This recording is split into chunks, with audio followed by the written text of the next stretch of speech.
All right, I guess I can't hold it anymore. I'm gonna have to start this off this way. Forgive me. I wasn't planning on showing this till later, but I know a lot of people are itching because a lot of people that I know who are supporters of my channel, especially close friends and coworkers, want to see this. So this is going to be a start to the more expensive line of my collection that I have. But this one actually fits in frame. The others, my swords, I haven't really figured out how I'm going to showcase those on this channel. I do have a bigger tripod that, if I do this, it might be a bed top review rather than a tabletop like this, or a desk, because obviously swords are bigger than knives. So how I'm going to feature that and how I'm going to be able to do that, I haven't really figured out quite yet. I've been going through some stuff over in my head on how I'm going to do it, but I'm going to start it off with this. So enough rambling. That was a whole minute of me wasting your time. I'm so sorry. So let's talk blades, everybody. That's what we're into today. What I got for you is you guys might not know the name of this company, but I've known it for years. And one of my first jobs was in retail. I used to work at a knife store. And in this knife store, we sold a lot of blades that came from this company called Siberia or Hanwei. Hanwei Forge is based out of China. And I'm going off of information that I was taught. And if I'm wrong with anything, please leave it in the comment section. Like I said, I learn new things every day. I'm going off of information that I've known and that I was taught and that I was told. So I try to do my homework beforehand, but sometimes I don't have time to do it, or there are times when I get misled by misinformation. So please forgive me on that part. What I have for you today from Siberia Hanwei is the Tori Tanto. I have a few Tantos in my collection, as you guys already know, and I am a fan of folding Tantos, as you already know. This is a traditional Japanese Tanto, a Tanto that a warrior or samurai would be carrying on their person. Now, this is something that I don't normally. Obviously, I don't carry this. This is probably a little bit too high end for me to carry for anything else other than its collectability and professional use, if that's considered. So, sorry, let me try and get this. Here it is. So here is the saya. This is the wrap. It's made of cotton. It's very, very beautiful, very soft, very high end. I believe that is buffalo horn on here, and buffalo horn right here at the entrance of the blade, as you can see. And yes, that is high quality. It is a full wrap of ray skin that is put on this with a type of crane motif. If I can get it in the shot here. It's got a crane motif furnishings throughout the entire. And yes, this is a folded steel blade. I'm gonna unsheath it. Whoa, yeah, that was a bit scary for me. I was not expecting that to be. Now, I did just oil these, so I'm trying not to touch it. This is folded steel. You can see the layers if I bring it close to. I know it's a little bit. Sorry about that. It's a little bit difficult to see, but if you can see kind of like the weird swirls in there. That's all folded steel. Now, a lot of times they put like some sort of acid etching or some sort of chemical to bring out the folds. If I were to wipe this down, you would see it a little bit clearer, but I'm trying to keep the oil on there. I'll probably re-oil this later, but because the lighting is a little bit funky right now. You can see my tripod and the mirror reflection, but this is it's clay tempered, hand forged, folded steel, and yes, I do have the accompanying katana that goes with this beautiful piece of art right here. Fully functional. Now, it's a little bit on the dirty side because it is old. It's been transferred from place to place, so there's going to be a few things that are going to be a little off on some of these pieces. And that's to be expected, you know. I live in a state where it's, you know, the weather's all over the place. One day it's super hot, one day it's super cold, so the constant weather change where I am can affect certain pieces like this. So a lot of people don't realize that. And yes, this is hair-poppingly sharp. This is hand-forged, hand-sharpened, hand-polished. Now, the thing I'd have to say about this, yes, it has a bohie, or a fuller, excuse me, or a blood groove, as a lot of people would see it as. It's a very, very beautiful piece.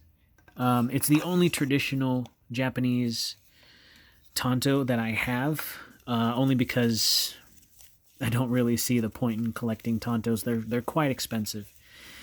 This one goes for, right now, hold on one second. I gotta get my thing up and running here. I don't know what happened. It just went to sleep mode. All right. So this is the Tori Tanto. Now the reason why I got this one, because I really do like the ray skin on this. It's exposed and not wrapped like traditional Tantos. I really, really like the way it feels in hand. Get a good grip on such a beautiful piece. What else was I going to say? Okay. The price tag on this is $856. Now, when I purchased this, I think I purchased it between $600 and $700 at one time. But that is, in and of itself, a price of a katana, if you're looking at one that cheap. When I buy katanas, or when I used to buy katanas, I usually get the ones that I'm familiar with from this company, Hanwei. They make everything with the highest quality and the highest craftsmanship. I used to buy it off of this website called Cult of Athena, and they're usually pretty decent on their prices. But this one has been in my collection for a little bit, and I had a sword stand. I still have a sword stand where it has a shelf where you can put the Tanto, and I'd put the Tanto there, and I'd put my couple of folded steel katanas up on that, and they're not cheap, especially if they're made correctly with the right materials and craftsmanship. It's not going to be cheap. It's not. They're very, very expensive. Back when I was collecting them, they costed well over $1,000. So I have a few still. I'm still hanging on to a few. I actually had to sell a few. In my youth, I was a little irresponsible with my spending, and I actually outgrew that. Another reason why I stopped buying these was because the factory Hanwei actually caught fire and burnt down, and a lot of workers were out of a job.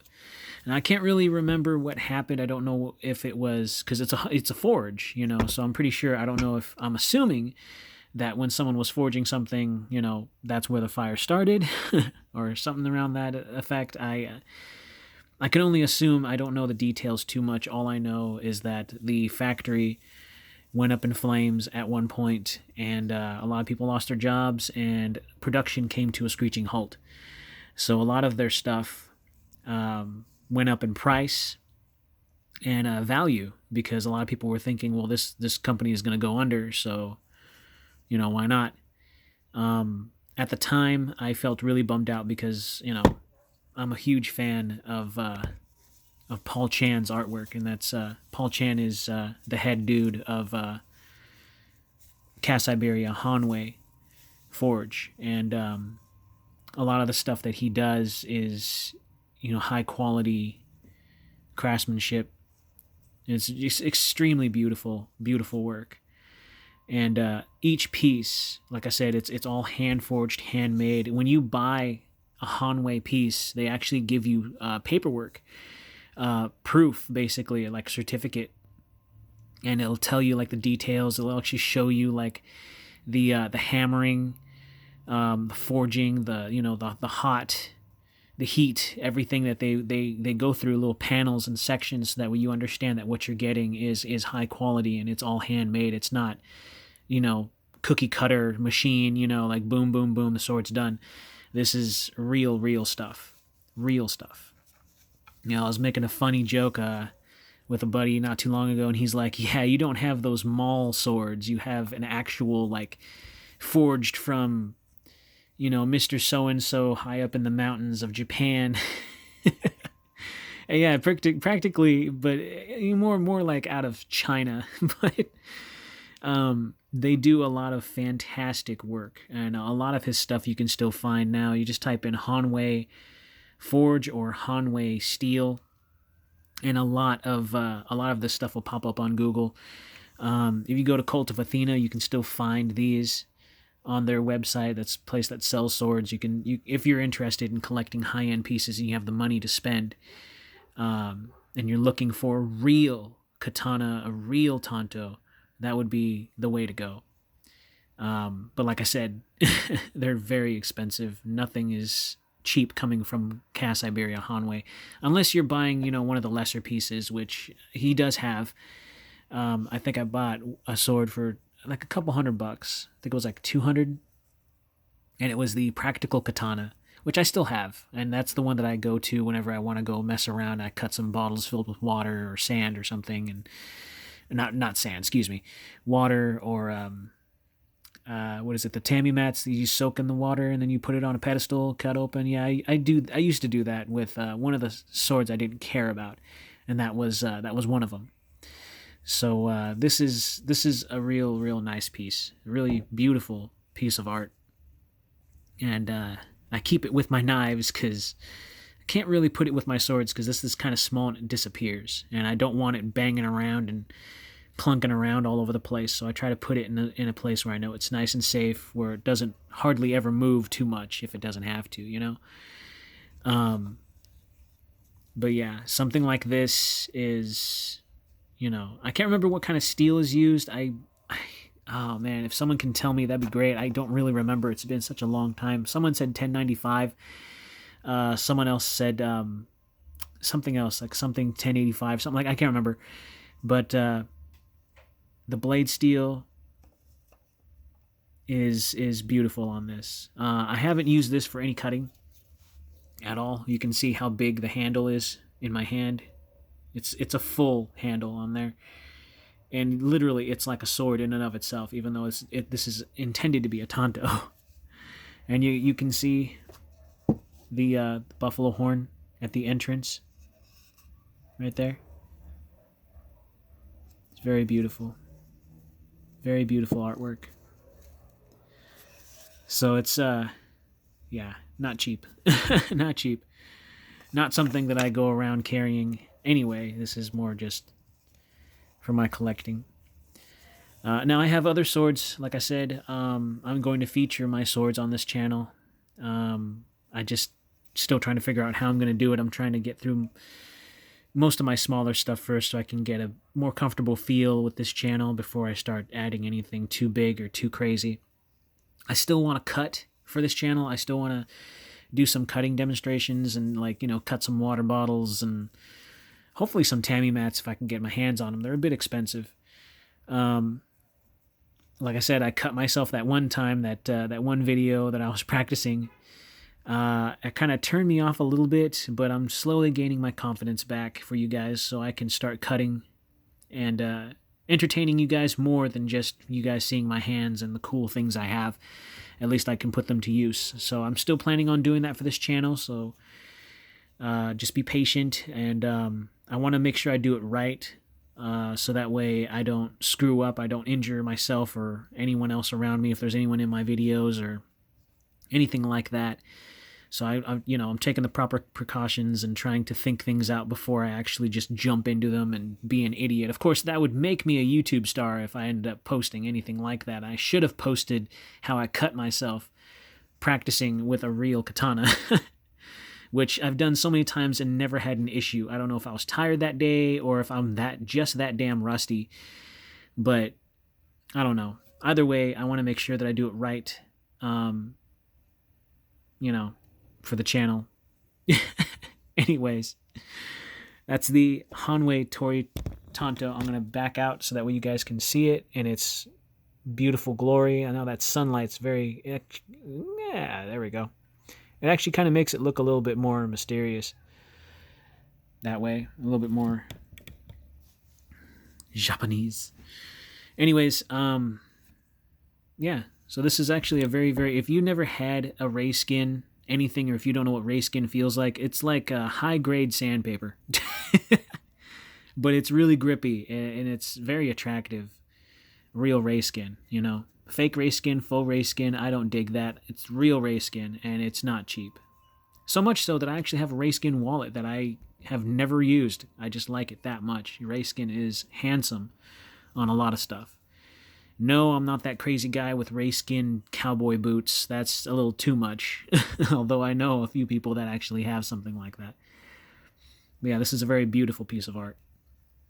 Very deadly. Very sharp. Alright, so if you guys like this video, please slash that like button, stab that subscribe if you haven't done so already. Stay tuned for more stuff, because I am obviously going to be posting more stuff. So please, in these weird times, be kind, be safe, and carry responsibly. I will see you all in the next video.